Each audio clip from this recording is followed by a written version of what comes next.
What up? What up? What up? It is another Friday and I'm late. It's another Friday and I'm late. Oh my god, guys. I'm so sorry for being late. I was busy arguing with people online because I don't know if you heard, but there's a lot of crazy crap going on right now in the MAGA movement. Uh, it's pretty bad. I'm sorry. I'm trying to get myself ready and trying to see because I haven't I was sitting here, you know, like like I said, it's Friday, got done with work, and then I started working on my video for this Wednesday, right? And then I got carried away with arguing with people and shit like that. And now I'm over here scrambling, trying to get myself together. So just give me a second, y'all.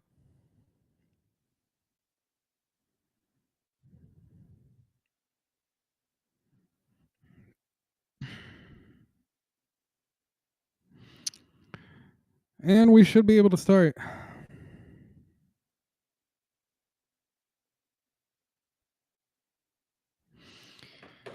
All right. So I'm sure you already know, but Elon Musk and fucking Trump is feuding like a mofo right now. Hold on, let me see. Let me see if there's people replying to my. No, okay, good. Yeah, just everybody, actually, really everybody's feuding right now. So you got, oh god, look, people are even Team Trump. This is what I hate. Okay. This exposes the very thing. I'm just gonna go ahead and start now. Um, hold on.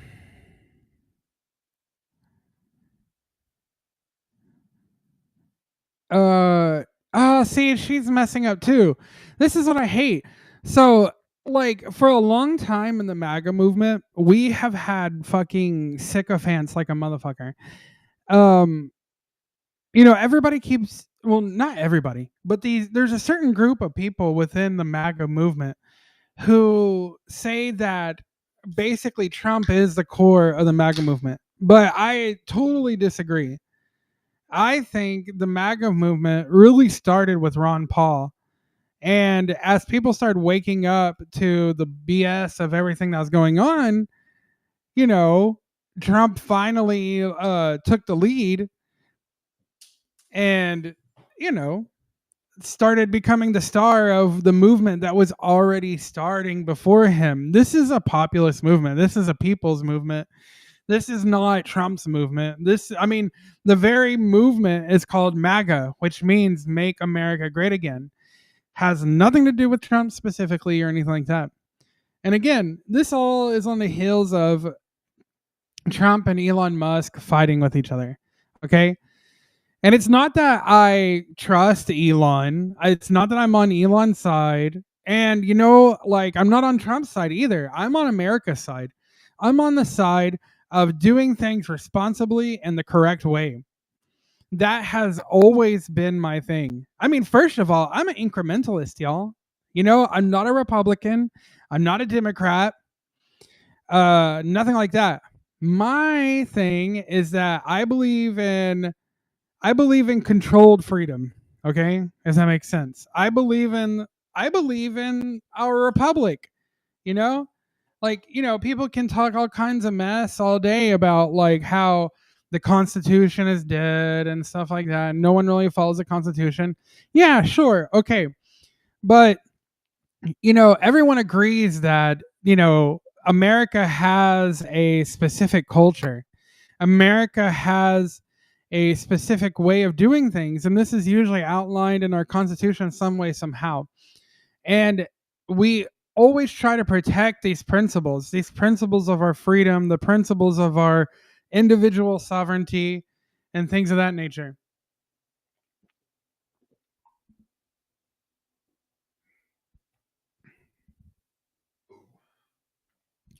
We've even broken the Constitution to protect these rights. No, I can't even say broken the Constitution, right? You can't even say that because every time a president got aggressive, with his policy, he did it through the Constitution. Abraham Lincoln took control of the Virginia legislature, and or at least arrested a bunch of people in the Virginia legislature and things of that nature by putting forth, by invoking Article 1 Section 9 of the Constitution. Okay? This is something that Trump could have done. Trump could have invoked that power and done certain things to, seriously, if Trump would have invoked Article 1, Section 9 of the Constitution or the Insurrection Act, you can choose which one. That's the funny thing. Trump has fucking options here. But you could choose one of those, and you could take care of the illegal alien problem. You could take care of the violent leftists who are firebombing things, killing people in the street, things of that nature. And you could take care of insurrectionist judges who keep on trying to block Trump's agenda, our agenda, the MAG agenda, the agenda that was voted in. Okay.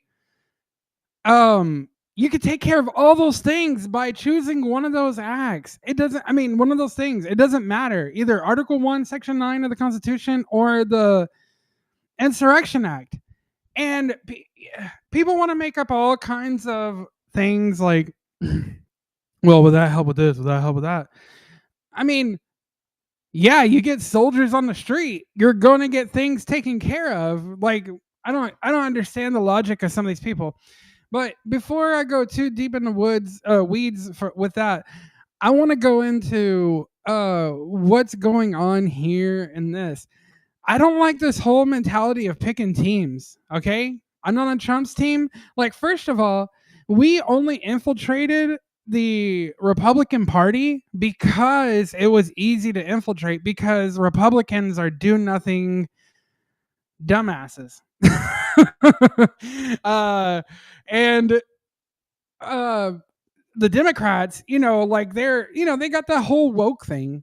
So, you can't really get through that because, they are literally anti-American. So, what party are you going to choose to get through to people, to get, to make some kind of standing? You're going to pick the Republican Party, duh. Look at Ron Paul. Ron Paul is a fucking libertarian. Everything about him is libertarian, right? But he became a Republican just to get some kind of institutional power. Okay? And then that let in Thomas Massey. And then that let in Rand Paul, the son of Ron Paul. And man, I think there's a couple of other guys that are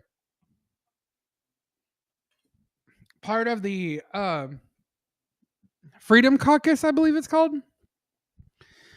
But yeah, so these people have always existed. I hate this. The team should be America. Nobody should be focusing on Trump or Elon. Like I said, I'm an incrementalist, right? So that means I believe in making either small adjustments or picking certain sides because it gets further to my agenda, right? So that's why I picked Trump in the first place. That's why I put my weight behind Trump. But Trump isn't doing anything. Trump isn't making the situation better. Trump is out here branding omnibus bills and telling people support it. And then he's also going in and attacking these people that are part of the Freedom Caucus that have always voted this way, that have always voted for the people, that have always voted against extreme spending, that have always voted against raising the debt ceiling. Okay? And he's just attacking and Trump is just attacking these people. And so you have these Trump sycophants, these people who want to see the what I really think it is, there's like a certain group of people that want to see the revitalization of the Republican Party, but they don't realize that the two-party system is dead in the water. Nobody is satisfied by the Democrats, and nobody is sure as hell not satisfied with the fucking Republicans. The Mitch McConnells, the Lindsey Grahams. Like, you want to revitalize that party? No. No. And like the thing is like when you give power to the Republican Party, you're giving power back to people like Lindsey Graham and Mitch McConnell and fucking Mike Johnson, who fucking Trump keeps giving power to. Like, I remember whenever Trump like did the whole grandstanding thing, like, oh, Thomas Massey is just a grandstander. He had fucking Mike Johnson right next to him. Dude, like, I really wanted to pull away from politics to, start talking about more cultural things, but our culture, and I hate to say this, but our culture is so ingrained in politics right now that there is just no way to get away from it. There's not. And you know what? I think I'm really thinking about it, and I'm really feeling into it too. Like, not just thinking about it, but feeling into it as well. That this is probably a good thing, because as people keep focusing on the politics and people become smarter about these situations, I mean, obviously people are becoming smarter. In the past, people like the Freedom Caucus, Thomas Massey and all of them, people that I supported, have not had any support. Okay? No support whatsoever. And then, here's Trump's second term, right? And we are like so ready to take care of the illegal aliens, to take care of all of that junk, right? Even build the wall, everything, all of it. Like, because that's what we were promised the first time. Man, keep in mind, this is my third time. This is not the first time I said this, but this is my third time voting for Trump, man.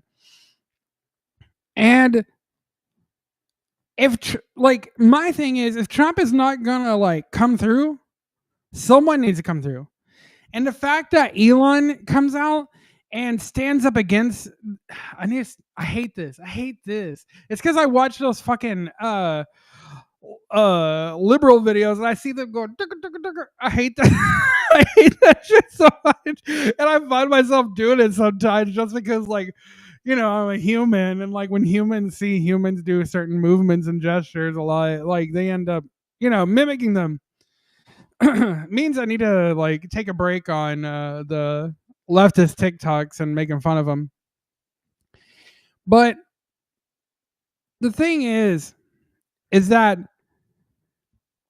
these people that are supposedly grandstanders and are supposedly these people that are holding back the MAGA agenda, that's not fucking true, man. Actually, these people are trying to hold Trump's feet to the fire. I remember in 2016, Trump gave a really amazing speech, and like nobody talks about it. And I call it his feet to the fire speech. And he literally said, I think this was actually his inaugural speech, or like his winning speech after he won the election. And he said, when I get into office, like the problem is every time that when someone gets into office, no one holds their feet to the fire. No one asks to have their feet held to the fire. Well, Trump asked to have his feet held to the fire. We got to do that. We have to. Or all of this fucking establishment bullshit that we always hate gets pushed through in this way. And now we're at this like crazy impasse where you have like one of the richest men in the world fighting with one of the other richest men in the world. and like saying the most crazy things to try and like get some kind of influence on this. And I don't blame Elon whatsoever. If I could have gotten to the White House and then I did a job and, I see a bill that totally undermines everything I did, like Doge, I I would be pissed too. And everyone's like, well, Trump wants to do the Doge cuts. But yeah, you don't fucking understand though. The whole point is that, yeah, you get the Doge cuts, but then you put in this omnibus bill that just goes ahead and, raises the debt ceiling to a crazy amount and and just wipes away all the savings that you created. Makes no sense. Makes no sense. And everybody's up in arms about it. Okay? And then people like this want to say, "Oh, you're giving, the left something to fight about. I mean, something to win over." Like, dude, if you don't want the fucking left to win, if you want to handle the left, then invoke the Insurrection Act. Invoke Article 1, Section 9 of the Constitution. Trump has the power. He's just not using it. And then he's like making everybody dance like fucking puppets fighting each other. It makes no damn sense. Let's go into the bookmarks.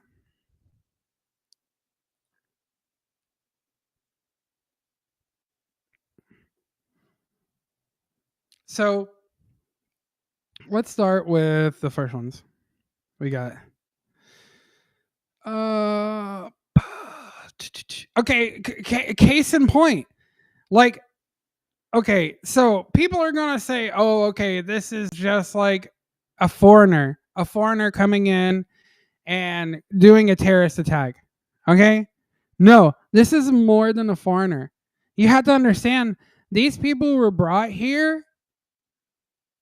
Look, in 2022, this guy who did this a terrorist attack was brought here under Biden's term. Okay? And he's been here for 3 years now. This dude is a legitimate leftist. He is a leftist. He's not just a foreign terrorist. He is a leftist. He was brought here under Biden's term, made into a citizen, I'm sure, by the point that, everything was said and done. But he entered here illegally. But he's, protected by Biden. This is not just like some random thing. This is how the left operates. They always attack people. They always do terrorist attacks. I mean, like, before there was a guy who murdered those two people that were representatives of Israel. Okay? And then here's another guy who is, setting people on fire because of Israel. And then, you had the left before firebombing cars, firebombing Tesla dealerships, attacking Teslas, things like that. And then, oh, I did the stupid hand thing again. I'm gonna I'm gonna put my hand behind my back until like I stop. But oh, see, my brain's freezing up now that I can't do the stupid hand thing. Oh my gosh, I hate it. I hate it. I hate it. Okay, come on, Brad. You can do this. So they burn down the Tesla dealerships. They burn down Teslas. But okay, so Trump tries to begin his mass deportations, the ones that he can do without like judges blocking him, right? And so he has an operation where he sends out ICE agents a whole swath of them with like, like all the gear and everything. And leftists start attacking them. Leftists have been attacking them. They are attacking ICE agents. The left is attacking ICE agents. When will Trump have enough to finally say, okay, I'm going to do the Insurrection Act? Or, okay, I'm going to invoke Article 1, Section 9 of the Constitution? How much more? How much more? How much more is it going to take? And people are so afraid of like what the leftists are going to do in 2028. You know how you prevent that shit? You fucking invoke the Insurrection Act. Like, stop letting people like this terrorize us. We can't do nothing about that. We can't do nothing. We can. Not here. You have to exile us. Not here, bro. You're not. He's on taking video right now. You can't. Yeah, I'm not gonna show anything like untoward, but you see that? And the guy actually ended up murdering a couple of people. I don't know how many people exactly, but people were murdered. Just like someone was murdered before. Just like people are going to be continued to be murdered by the left until Trump does something. Why did we vote you in if you're not going to do anything? And people can make 1,000 fucking excuses. The sycophantic right, the ones that are sitting there sucking on Trump's tits are always going to say that, oh, well, Trump is being blocked. Or, oh, it's so unfair that this happens to Trump. No, no, Trump has the ability to stop it. Stop giving him the excuse to just not do anything.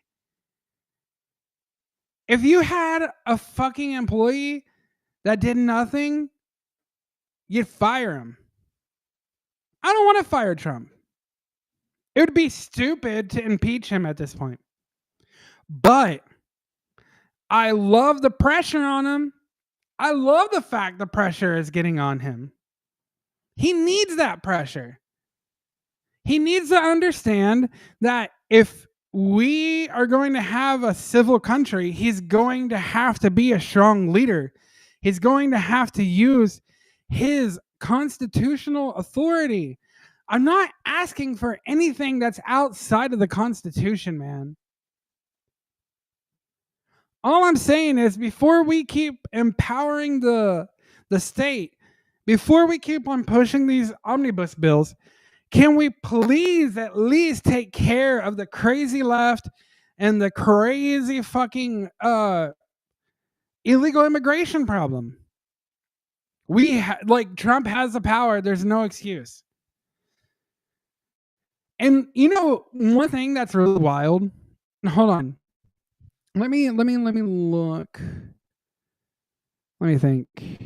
Yeah. Okay. Let me see. I have a thing of Marjorie Taylor Greene talking about the AI thing that's inside this bill. That's horrible. That's horrible.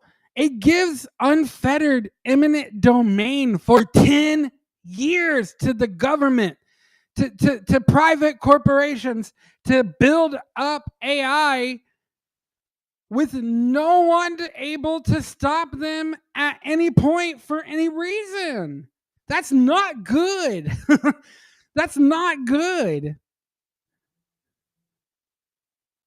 Where is it?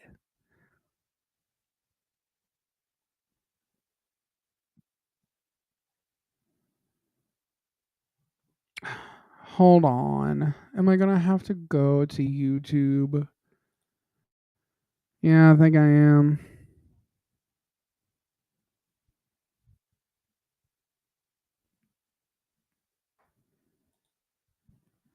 Let's see. OBB bill MTG. Hopefully it understands what I'm trying to say. Okay, no, I didn't understand. Okay. Marjorie. God, how do you spell this woman's name? I think it's a J. Marjorie Taylor Green. Is it Green with an E at the end or not? I'm not sure. Oh, okay. Here we go. Yes, I think this is it. Yes. Yes. Yes, this is it. Listen to this. By linking our TikTok accounts with the family pairing tool, it's easy to make sure what my teens are watching on their TikTok is safe and age appropriate. Just like family movie night. Nope. Family pairing. Sorry, on I TikTok. had to turn off the ad blocker on this thing because it was like Georgia, we're Ms. Green for 5 okay, minutes. here. Thank you, Mr. Speaker. I rise today to address the House about a clause that is in the One Big Beautiful Bill. This clause would take away state rights to make laws or regulate AI for 10 years.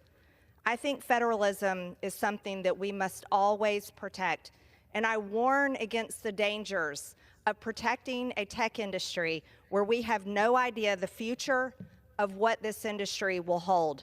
AI is rapidly developing. AI has developed quickly over the past few years. Imagine what it will be 1 year from now, 5 years from now, and 10 years from now. When we look to the future, we cannot take away states' rights to regulate or make laws to protect the people in their state or to regulate businesses that operate in their state. That would be destroying the very foundation of this country, which is federalism. We must always limit federal power and protect state power. Now, the pushback and the reasons that I've been told about this is that American tech and AI companies must be able to compete with China. Well, American and tech and AI companies can compete with China, and they should compete with China. However, we don't destroy federalism in order to allow them to do that. That would be a fool's errand. Here's how this can work. Governors and state legislatures can make their states friendly for tech companies in AI, bringing these companies in by making it easy for these companies to operate in their states. That's how it's been done for every single innovation, industry, manufacturing, and all companies across America. You don't destroy federalism for one industry, you protect it and allow states to compete to bring those companies into their states. That's the right way to handle this going forward. Here's a lesson for us all. No matter what political party holds office and is in charge, we should all watch carefully the bills that we pass, and we should be mindful about protecting not only state rights, but the rights of the American people, and look to the future. When I was a freshman member of Congress in 2021, I was told that we would be at war with China within 5 years. Well, here we are approaching 5 years later. I don't think America should have to go to war with China. We can beat China economically. Ask yourself, why do we send our food to be processed over in China? Why do we rely on China to produce our critical supply chain like medicines? So why would we depend on this country for the American people's supplies? And why would we go to war with them when we can be innovative right here at home in America, producing critical chain supplies, medicines, processing our own food? A war is nothing we should ever strive for or look for or prepare to have to engage in. We should conduct ourselves here at home in a way where we don't have to go to war. We don't have to depend on foreign countries. And we never destroy federalism for the future of an industry that we have no idea what it will do. With this warning, I urge all of my colleagues that when the House gets to vote on the One Big Beautiful Bill again after it leaves the Senate, that we make sure we protect federalism and at the same time urge our colleagues in the Senate to pull this clause out of the One Big Beautiful Bill. This bill should be about tax policy, protecting Americans to not have to have a tax increase of over $4.7 trillion. It should be about America First Energy and Americans' border security, not about allowing AI to run rampant and destroying federalism in the process. With that, Mr. Speaker, I yield the remaining of my time. The chair. Boom. Okay, boom. Fucking boom. Like, I don't know how much more clear it can be. You know, and like one of the problems is like, you know, I know it's not all on Trump. Like, I get it. You know, Congress is full of bad dudes, you know, and there should be more dudes in Congress or chicks, whatever you want to say, dudes, chicks, whatever, that, you know, have the back of the American people, but that's just not the case. You know, you have like a lot of bad people that are not good for the country in Congress. I mean, like, we have Marjorie Taylor Greene, we have Thomas Massey, we have Rand Paul, we have the Freedom Caucus. You know, that's great. But there should be more people like that in Congress. People that want to create strategies like that. Peace without war, peace through strength. You know, not overdeveloping AI and over relying on China and other countries for things that we need, products that we could, you know, it's really wild that we allow China to process any of our food. I don't care if it's 10%, 5%, whatever. Any percentage of our food is vulnerable. Any percentage of our food is too vulnerable if it's being processed by China. Like, that's just crazy. And, you know, like when we had the whole Maha movement, right? You know, make America healthy again. So, like, you know, we should really be working on reducing our reliance on Chinese plastic. You know, plastic is full of like so many hormone disrupting chemicals and so many other things that are just horrible for you. Look at the microplastics in people's brains and testicles. That's not a fucking joke, man. And they're saying like now it's like in a lot of our water, and to go ahead and boil your water to make sure that the microplastics, you know, like fall to the bottom of the water and are, you know, your intake of them is reduced by doing that. Like, that's nuts. That's nuts. And if you don't believe me about the whole water boiling thing, look it up yourself. Google it right now. There is recommendations from people within the government, I believe, that say you should boil your water to reduce the amount of microplastic impact on you. That's crazy. And the whole AI thing is the craziest thing to me because, again, like, not only like that's one thing Marjorie Taylor Greene didn't touch on. Like, yes, it takes away the states' rights to, you know, like keep control over, you know, businesses or whatever that are within their state lines. And like, you know, one thing too about that, before I go into my other thing about that she missed, you know, I want to, you know, give her a compliment on that because there's a lot of people saying like, well, this is so that California can't block AI progress. Okay. We have a whole fucking country, man. A bigger country than any other country can possibly imagine. Okay? We have whole 50 fucking states, man. You can choose from one of them to do your business in. Look at Elon Musk. Where did he take his business? He took it out of California or wherever the hell he had it, and he took it to Texas. You know why? Because there's more freedom there. Now, caveat to that, I left Texas because it's getting kind of crazy in the city and everything. But if you have the money to live in the country, you know, in the smaller towns of Texas, Texas is fucking awesome. Okay? It's just for how much money, you know, me and my husband make and stuff like that. You know, we couldn't stay in Texas, unfortunately. Like, we hightailed it to West Virginia to be in an apartment in West Virginia. You know, not a house, not in the fucking 100-acre woods, you know, shit like that. No, I'm in an apartment. Okay. A tiny apartment at that. Well, it's comfortable. But anyway, besides that, yes. So like these companies can pick whatever state they want. They don't have to go to California or any crazy leftist state that's going to try to block AI progress. Okay. So that's a fallacy right there. You can take it out of the bill right now, do it, and just make recommendations to companies. That's what the federal government should do. They should make a list of recommended states to do their business in. That's not your problem. Fucking have a round table with all of the conservative governors. Look at or at least the governors that have, you know, laws that are conducive for business. Get those guys into a meeting with you and say, hey, you know, we need to make sure that we're on top of AI because China is communist and they will, you know, they have no barriers of limitation.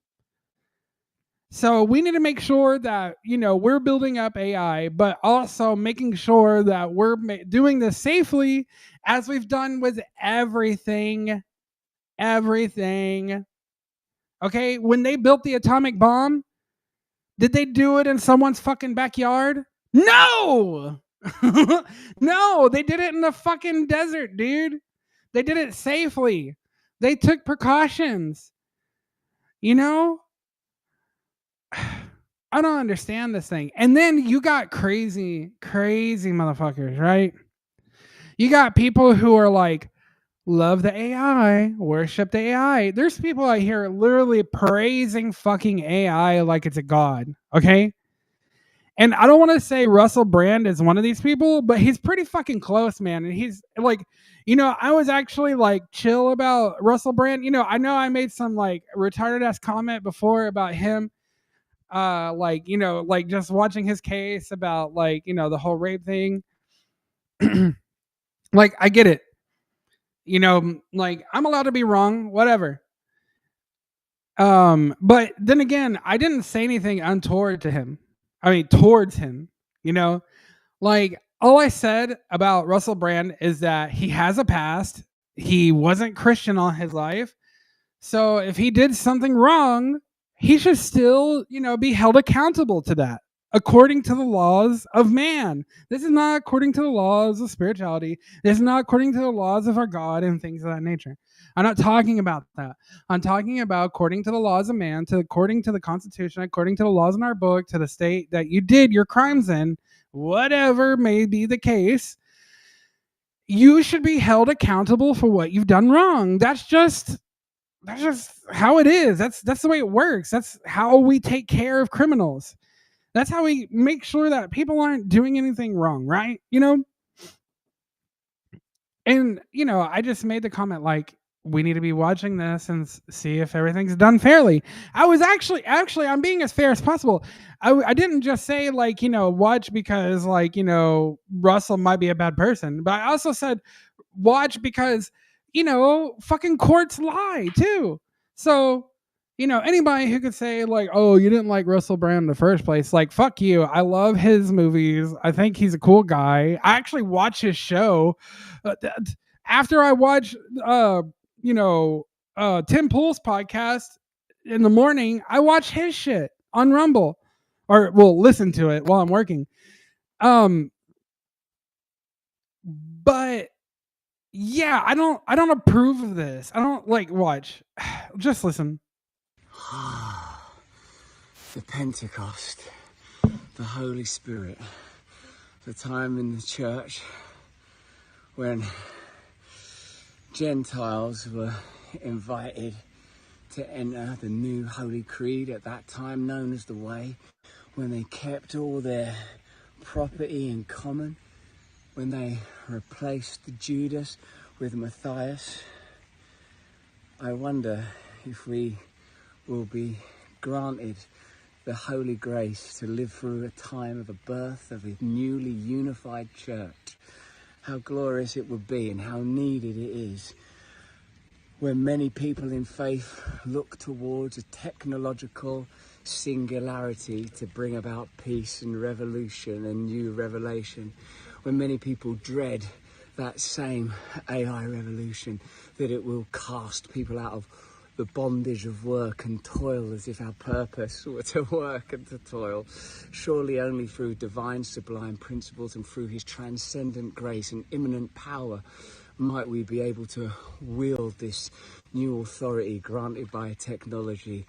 Lord, I ask that you bring your peace and your power to the world. Lord, I pray that we, your servants and your sons, can make straight the path for the return of the Holy One. Amen. Okay. Now, is it just me? Am I fucking crazy? Or did he just like connect the fucking AI singularity to the fucking Pentecost? Like, no! No! That is like a fucking the grossest misinterpretation of the Holy Spirit I have ever heard in my life. That's crazy. Did the early church have AI? No. They were unified in spirit. They were unified in the Holy Spirit, the actual Holy Spirit. And he thinks, or at least he's praying, that the Holy Spirit is manifest in AI. Like, no, that's like, I don't like that way of talking. That is freaky as hell. You know, and I'm making a video about this, by the way. I'm making a whole video about this for Wednesday on the Gnostic interpretation of, what is AI and how we should treat it. So, spoiler alerts if if you watch my videos and you don't want to hear this because, you really like to hear my opinion on these things. I'm about to basically like cut to the chase of that Wednesday video and talk about that here. Because forever, Gnostics have talked about there are these beings that are usually associated with the planets. I'm tired of fucking arguing with you motherfuckers about this shit. You shouldn't be letting planets, control your life. If your horoscope says you're going to have a bad day, do a ritual to have a good day, okay? And do so using the ritual to connect your connection from the planets and the sun. That's how you do that. That is the key to magic. It's actually the same principle in what people call the lesser ritual of the hexagram. You perform that ritual and it depending on how you do it, because you can do it invoking or banishing. But if you do the banishing one, you're disconnecting every planetary and every star influence upon you to be your own individual being. Okay. The archons are those planets and everything. Sorry for that, like, kind of sidebar. But what I'm trying to say is those archons are very real and they manifest in many different ways. I even wrote an article on this too, about how, Yaldabaoth, the head archon, he is connected to Saturn, and Saturn is about limitations, creating limitations, holding things back, and things of that nature. And that's what I see AI as. It's holding back humanity. It's limiting our progress and things of that nature, because AI can only give you what you've already put into it. So there's nothing new. There's no real insight. It's just an amalgamation of things that we've already said mixed up together to make it seem like it's something new. And then you have crazy people like this fucking praying for the Holy Spirit to enter into the AI. Like, no, dude. You don't understand. The AI is a Trojan horse for the Archons. Like, I don't know how to put it any more plain than that. Their control, everything, their power will flow into that. And they will control us some way, somehow.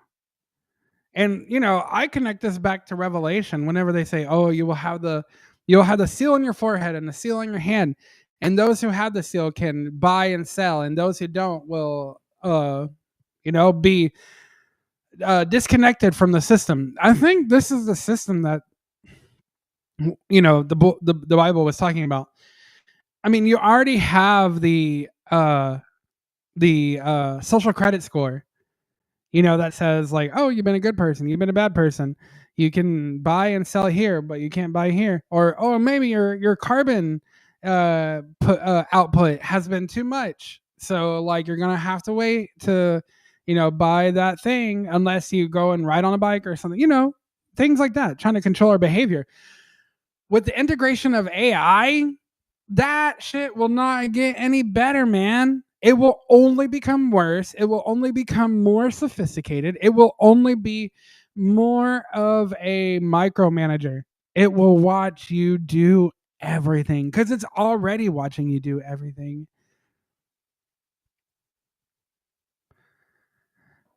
I'm going to end on this good news right here. Because like we needs it, boys. We needs it, girls. We need some good news.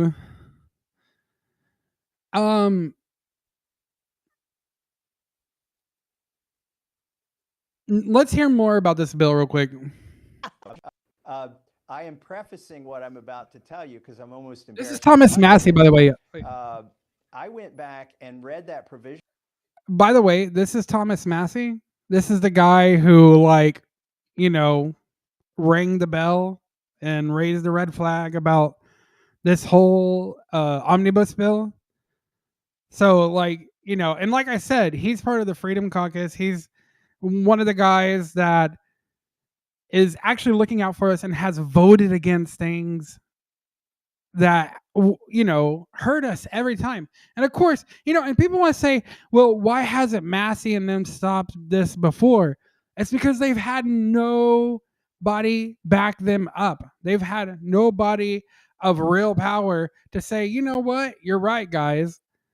And like that's an issue because the thing is that most Americans, and I hate to say it and it breaks my heart, most humans, in fact, are lemmings. They are going to listen to the guy with the big stick. And I hate that. I hate that. I want people to be critical thinkers. I want people to I can go into a whole tirade right now about how people misunderstand Gnosticism because they want to fucking like be sucking on Aleister Crowley's dick and get all his mojo jojo whenever he's wrong. Aleister Crowley is completely wrong about Gnosticism. Nothing he says about Gnosticism really makes sense. He's just like mixing up a bunch of things that are true about Gnosticism with things that are very, very, very untrue about Gnosticism. But I'm not going to go into that. It's not for that show. Let's listen to Thomas Massey, talk about these AI regulations. Oh, and this is where we're going to get into the eminent domain. So, like, please listen. I am prefacing what I'm about to tell you because I'm almost embarrassed to tell you this. I went back and read that provision of the bill knowing that you might ask about it on the show. And I found something I didn't find the first time, which is they say in that bill, not only are they going to override state laws, they want to override state or local zoning laws. Now, what does this mean? When you think of AI, okay, well, we're not going to regulate the software that runs on somebody's computer. No, what they're talking about are these data centers that could be located in your neighborhood. And there's been a lot of contention over these data centers. I think that's what the real intent of this a part of the bill is. You know, Facebook and some of these other big tech companies have met the not in my backyard, the NIMBY resistance in areas, and AI wants to make sure that they don't run into that. These data facilities can use a lot of water, use a lot of energy, and they don't want the locals telling them where they can and can't put these data centers. They're going to want the data centers closest to where the consumers are. And so you're going to have that tension. And I think, I know, I went back and read the bill before I came on your show. This specific part says that they want to expedite the zoning and the routing, that the reason they put this law in there is to expedite zoning and routing. Routing also is basically code for eminent domain, running those wires, these big fiber optic cables through anybody's yard they want to. I think it's really dangerous to take that power away. This has been an issue in my congressional district, and the local authorities were able to get a planned data center relocated away from the residential neighborhoods, but they wouldn't have that power if this bill passes. You see what I mean, y'all? You don't build the atomic bomb in people's backyards. You know what I'm saying? AI, remember, they are treating AI like it's the next big mega weapon, okay? Like it's the next thing that's going to protect us from China, okay? That means this thing has war capabilities. It's not a joke. It's not a joke. They are building a weapon, a massive weapon in our backyards. And sure, you can say, well, I don't have a house. I don't own a home. I don't either, y'all. But what happens when that data center or that fiber optic cable needs to go right through your apartments? Literally, you have to understand what eminent domain is. If you don't know what eminent domain is, go to Google right now and look it up. It's a thing. It's a power the government has had for a while, that if they find good probable cause, they can pay you cheap dirt for your land and your home and then send you off. Even if that money doesn't match the same level as to buying a house or anything like that, they can literally just like kind of pick how much they want to pay you and stuff like that. And they can say it's the fair price, but it's never the fair price. It's never the fair price. No one ever actually gets what they put into their home and stuff like that. It's horrible. And they want to do that to us. They want to do that to people. Like, God, heaven. Again, I am an incrementalist. I have no loyalties whatsoever to no politician at all. All I believe in is the Republic of the United States. I believe in sustaining the culture of America. I believe in keeping my country as the strongest country out there. Okay? But I also believe that with my incrementalist ideas, that safety needs to be put into these things. You know? Like, we need to have a safe America. We need to make sure we're not creating a monster. You know, basic things like that. Why is it that when we're going to fight this enemy, we're just going to create something that is going to be horrific and become demons ourselves? Makes no sense. When you look into the abyss looks back. And make sure that you don't become the monster yourself. Whatever Nietzsche said. Something like that. I don't know. It's already 7 o'clock, but I'm pushing forward, y'all. And so, like, there's really great memes coming out of this because, like, look at this shit. I was talking about how the left, like, keeps on setting things on fire, and now it's Trump, Fucking hilarious. At least we could get, like, some kind of sense of humor out of all this,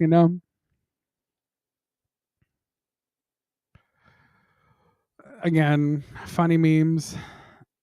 Is this... Oh, and so out of all of this, so since they're all feuding and everything, Trump and Epstein, since slip of the tongue, right?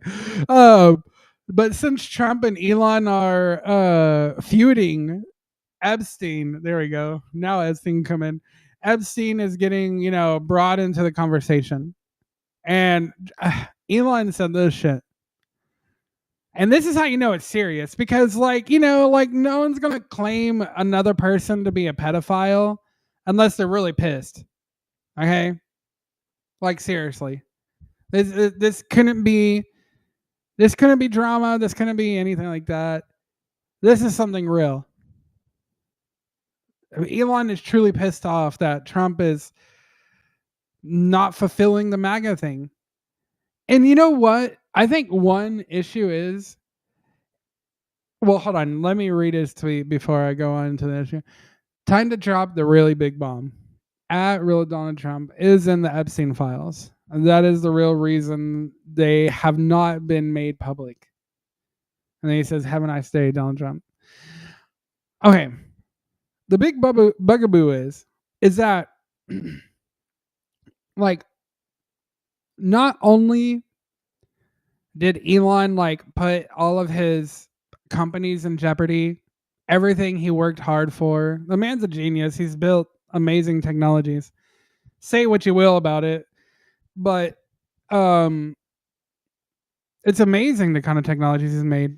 Neuralink makes me nervous, sure. I get that. And he says some crazy things about integrating with the AI, to defeat it. And I can't speak for those things. Those things genuinely freak me out. Again, like I said, I don't have any loyalty to any politician, to any billionaire, to anyone like that. So, I take everything these people do with a grain of salt and stuff like that. But besides Elon putting his neck out with these, with his companies and stuff like that, to help Trump with his agenda, well, what should be the people's agenda, the American people's agenda. I think Elon took it very seriously into heart, the fact that Trump was almost assassinated. That's a real and very serious thing. Wouldn't you agree that if you were a leader of some kind and you were almost assassinated, that would make you more serious and more aggressive about getting what you want done? Because obviously you're scaring somebody and pissing them off. And obviously it's the right people, because if they're trying to kill people, obviously those are evil people, huh? Okay. So in Elon's eyes, he's thinking, why is this guy so comfortable with letting the establishment get away with all these things, do all these things? And, think about the fact that, we haven't gotten the Epstein files, and every time someone mentions them, they got some new information and they're not, but for some reason they don't show us, whatever. It's just all so weird. It's all so very weird. And I don't want to say that Trump's assassination, well, attempted assassination on Trump, wasn't real, but the man acts like that and shit never happened. It blows my mind, and I'm wondering if, well, I feel in my heart of hearts, okay, this is a feeling thing. This is not even a logical thing, to be honest. But I feel like even Elon is having those similar questions, what's up with that? If Trump isn't serious about this, then what was the point of them trying to assassinate Trump? I don't know. I don't like to think about those things, because I can't connect the dots logically. You know what I'm saying? Like, I believe in gnosis and I believe in wisdom, and like this thing has come to me like it's something like that. But what I've always been taught by my Gnostic teachers is that, you know, gnosis and wisdom has to be, grounded with reason of some kind. You have to make sure the unification of Logos and Sophia is happening, right? And this is the connection between reason and wisdom. So this is one of those things where I'm like,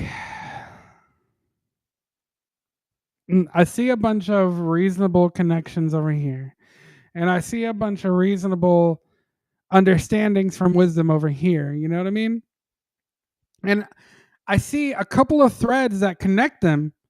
I'm like, okay, that's not good, and that's very concerning. But it's just not enough connections for me to say that's true. But that is the way of the spirit sometimes. You know, like not all the connections are going to be there in front of us. That's part of the power of mystery, right? So like that's crazy, man. I don't know. I don't know. And then like, it's really upsetting because like I keep saying, the left keeps getting away with everything. Everything under the motherfucking sun the left can do, the left are getting away with it as if it's just something normal. It's so wild. Everyone says we're not in a civil war and stuff like that, or like this is building up to a civil war. I keep saying we are in a civil war. We are in a civil war. It's just a different kind. It's more sophisticated because we have different technologies and there's different ways to manipulate people and stuff like that. So, you don't have to make really aggressive tactics, except there is one side that is making extremely aggressive tactics, and that's the left. They keep killing people, they keep setting things on fire, stuff like that. And then here's another case in point. And I'm going to, go into reading this. But, Shane Cashman, really great dude. If you don't follow him, you should. He's hilarious. He has a really great show. God, it's like slipping my fucking mind. I can't think of it. I'm gonna do him something. I want to be good and try to point it out.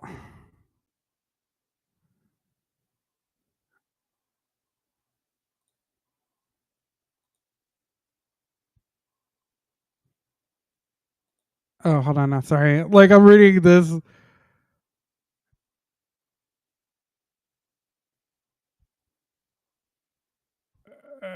Okay, but anyway, yeah. Oh, okay. It's called an inverted world with Shane Cashman, I believe. I don't know, but I'm pretty sure you can see it on his website. Let's go to his website real quick, y'all. I have to do right by this man. I can't just mention him and then like not tell you what he does. But a part of what he does is comedy for sure.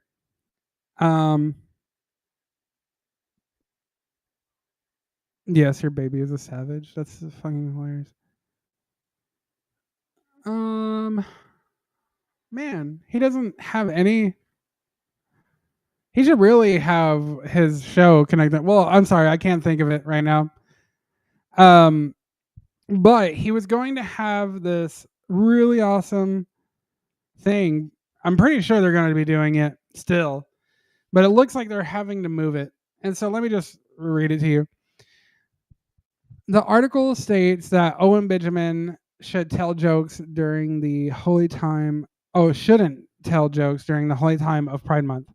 The writer also shares concerns over jokes being told in Florida too soon after the high-profile terror attack this month in Boulder, Colorado. The article says the artistic director Dustin Levine was clearly shaken while discussing the booking snafu. Levine went on to say that while he feels remorse over booking the comedy show, Tickets are still available for their annual child sacrifice. Uh, that's what I'm saying. This dude's fucking hilarious. And so he has a thing that he does with other comedians, with this guy named Drew and stuff like that, called Bohemian Grove. And basically, what's going on is that they're gonna have this other comedian there named Owen Benjamin, and no one likes him. I can't even imagine what it is. To be honest, I don't know much about this Owen Benjamin fellow. From what I understand, I think he made like a joke about gay people or something, and then people like took it offensively. And this is like in the early days of cancel culture, and they're still like they're trying to hold on to that power and still canceling people and shit like that. And I just I don't understand why none of these things are being handled by Trump. Nothing. I mean, it's not like Trump can say like, "Oh, you better give them back their venue." You know, like no, people have private businesses. But the thing is that if Trump were to be actually aggressive on the whole immigration thing, and if he were to actually call invoke the Insurrection Act or Article 1, Section 9 of the Constitution, the left wouldn't feel so bold to do what they do.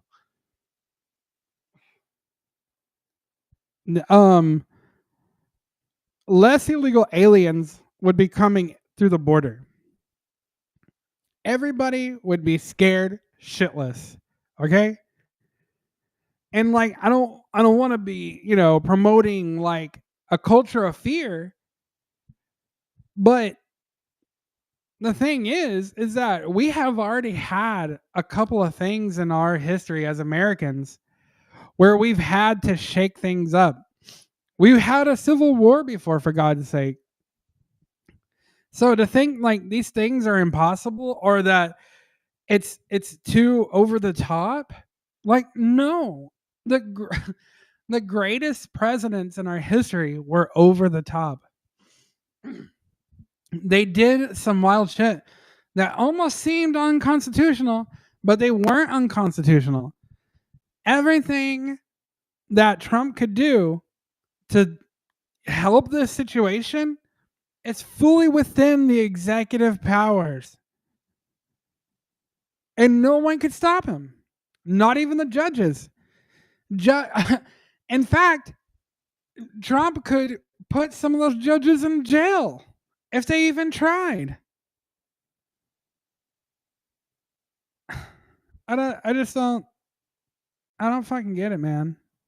I don't get it. It just like it blows my mind.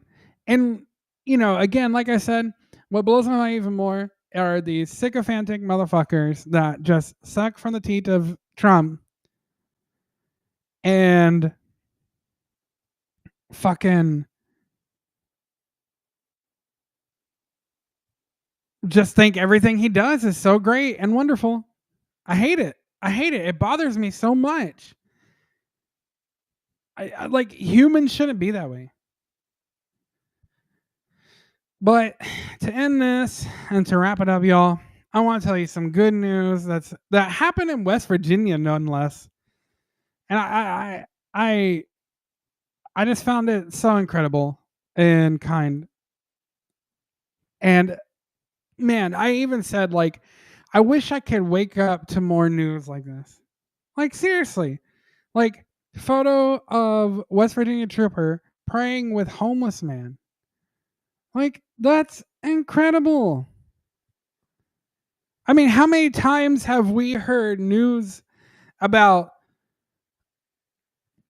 some kind of cop or something like shooting someone that had no weapon on them and no threat?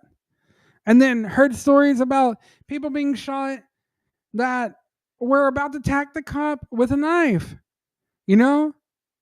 Like this is finally some good news about a cop. And I'm here for these type of things. Like I want more positive news. I want, like if there's gonna be any like seriously, think about this, man. If the government really wanted to like ramp up their propaganda to throw us off the scent of anything that's going on, they should just like start highlighting good news. Distract us with like good feelings. Not that I'm trying to give the government any ideas, but I'm just saying, like, if you're gonna do it, that would be the way to do it. It's easier to catch flies with honey than it is with vinegar. But anyway, I'm gonna read this article. A photo of a West Virginia state trooper praying with a homeless man and giving him food went viral last night and has been shared thousands of times within just a few hours of it being posted on social media. Heather, I think that's Renee, Heather Renee Vance of Ashland shot the viral photo of West Virginia State Trooper Thomas Ellis down on one knee praying for the man in the wheelchair who Trooper Ellis had just brought food. The photo has been shared almost 3,000 times in only 18 hours since it has posted on Facebook. I don't have Facebook. I watched the officer get out of his car with food and a Bible in hand and walked over to the gentleman, Vance told 13 News in the exclusive interview. I was coming off 64, exit 15, came down to the intersection and saw the cop get out of his car with his lights on. I saw he had a bag of food and a book, the Bible, in his hands.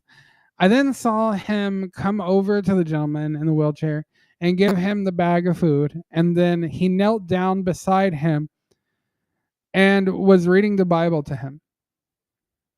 I saw him bow his head as he was praying for the gentleman, and then he got up and gave the gentleman a fist bump and walked away. That is amazing. That's incredible. Oh my God. Didn't that make you feel good? It made me feel good. Like, Jesus, y'all. That's exactly what people need, Jesus. Well, I'm glad I ended up with that news because, like, man, that just like put me in a whole different mindset. That felt so good. That almost felt like I prayed myself. Well, with that, y'all, I love you so much. I'm starting to think about doing these things a little bit longer, but man, it'll cut into my Timcast, and I want that. I spend too much money on it, damn it. But I love y'all. I hope y'all have a good one. Oh, by the way, I have a merch store, y'all. So, like, if you can find my link tree anywhere, come to right here. Come to my profile here on on X. X.com/Elders and Mariah. Look at that right there. You can come here, click my link tree. Once you click the link tree and it finally loads, you can click on this first link. You see that? It's the first link. You see that? Has awesome t-shirts already showing. And that takes you to my bonfire because, I don't have a website for us yet. But maybe I won't. I don't know. Those things are expensive. I had a website in the past. Oh man, that was just a headache and a half. And trying to get help funding it was horrible. And it just like made me a nervous wreck all the time because like I wasn't sure if I was going to be able to pay for it and stuff like that. But yeah, like I cut all those things out and now I just have a merch for y'all. Okay. But look at these awesome t-shirts. Like it's not really winter yet, but I still wear a hoodie around the house sometimes. And I'm about to buy one of these hose because like I really like it. I really like these shirts. Like look how awesome that looks. Look at that. Get the logo of Gnostic Revival on a t-shirt. That looks badass. I'm like seriously. And look, you can get in all kinds of colors. You can get in turquoise. You can get into a nice pink. I might get in this pink for real. Because pink is my favorite color. You can get it in red. Red looks pretty sharp as well. Green is okay. Green is just not my favorite color. It's my partner's favorite color, my husband's favorite color, but it's just not mine. But yeah, there's nothing on the back on this one because like the logo is already on the front. And then you got straight out of Malkuth. One of my friends came up with this. Let me look him up. Let's see.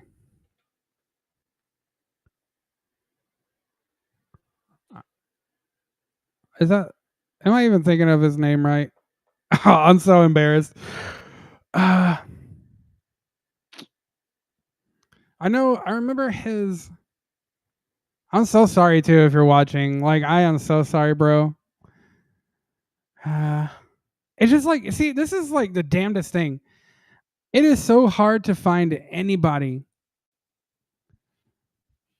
that I follow.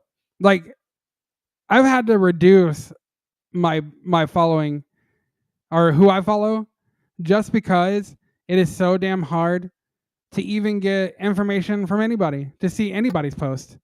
I don't, that's the funny thing. I don't even get who I'm following on my post, on my timeline. It's horrible. Where is he? This is another thing.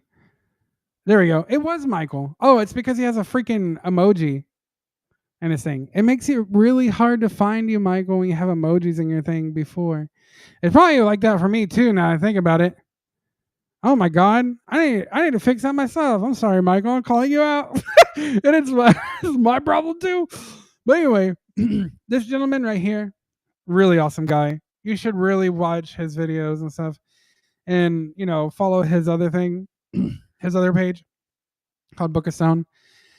He's really intelligent about Egyptian things about Egypt, things like Egyptian symbolism, about the pyramids themselves. He has a very unique understanding of these things, and he has blown my mind so many times. The way he analyzes these things, it's so great. So please give him a follow. But anyway, he's the one that gave me the idea for this one, and I think it was a badass idea. Okay, straight out of Malkuth. Like that's so awesome. Like if you don't know about it, then you got to look it up. You got to look it up. Like I'm not gonna sit there and teach you about Malkuth in this one. I mean, in this video, in this live stream, this is about politics. This is about culture. Can't teach you about that here. I can't teach you about the spirit here. But anyway, but just to give you a rundown, Malkuth is like the lowest Sephira of the Tree of Life, if you've ever heard of Kabbalah. And basically the whole idea of the shirt is to rise, or in Kabbalah, is to rise on a Malkuth and to connect to higher Sephira, And of course, these things correspond to your body and correspond to like planets and blah, blah, blah. Like I said, I don't want to get into it. But basically, the message of the shirt is basically telling people to rise up out of your low place, get up out of Malkuth, get enlightened, straight up out of Malkuth. Yeah, it's like, like saying straight out of Compton, you started from the bottom, now we here. That's the whole idea, I thought it was amazing. I don't want to, oh wait, I got to show you the colors. What am I doing? I thought it was funny. I thought it was a really great idea too. So shout out to Michael for that. And so here's the black one. The black one I don't really like, even though like black is my favorite color. Well, besides pink, of course. But yeah, it's my favorite color to wear. But anyway, straight out of Malkuth. Doesn't look very great on black. But I have it because it's one of the Malkuthian colors. I think this is one of my favorite colors this is in. It looks really great, to be honest. That one, espresso. And then this one does have something on the back. Because, I want people to know to go to Gnostic Revival. Like, come on. Like, I got to get my branding on there. God, I hate. Isn't it crazy how we have to do these things to get people's attention? You know what I mean? to like get people motivated to connect with you and stuff like that. But you also got to make money some way somehow. And so, you sell things. People don't donate like they used to. People don't do that type of thing. But anyway, if anything, just buy a freaking shirt, y'all. They're great shirts. It's great material. Like I said, I'm gonna buy one myself. I'm probably gonna start wearing it during the live streams and everything like that. And I mean, like, how could you not? Like these, like, it looks so fucking cool to me. It really does. Like, I mean, I design these myself. Like, I make these myself. I go into a program and I do everything. I collect images and I put things together and stuff like that. And then I upload it here and put it on t-shirts. So that's me. That's all me. This is my creativity, okay? And like, it's so fucking cool. Oh my god. Like, I'm serious. I'm serious. I want to buy one of these sooner than rather than later. But like this design, I wish I could have had it in like all the colors, because to be honest, like, it looks really good on any color you put it on, I think. But I tried to get like a good mishmash of masculine and feminine colors, because I know people like to, choose things like that sometimes. But yeah, with that said, y'all, I'm out of here. Y'all have a great weekend. Please come Sunday and watch the service live stream, the mass live stream. That is completely free. Have a candle ready. Have some juice or wine ready. Have some bread ready. And let's worship our Lord together. Let's create this Gnostic revival. Let's show people what it looks like to be a true Christian. Like, isn't that such a revolutionary idea? Man. Well, anyways, I love y'all. Y'all have a good one. Peace.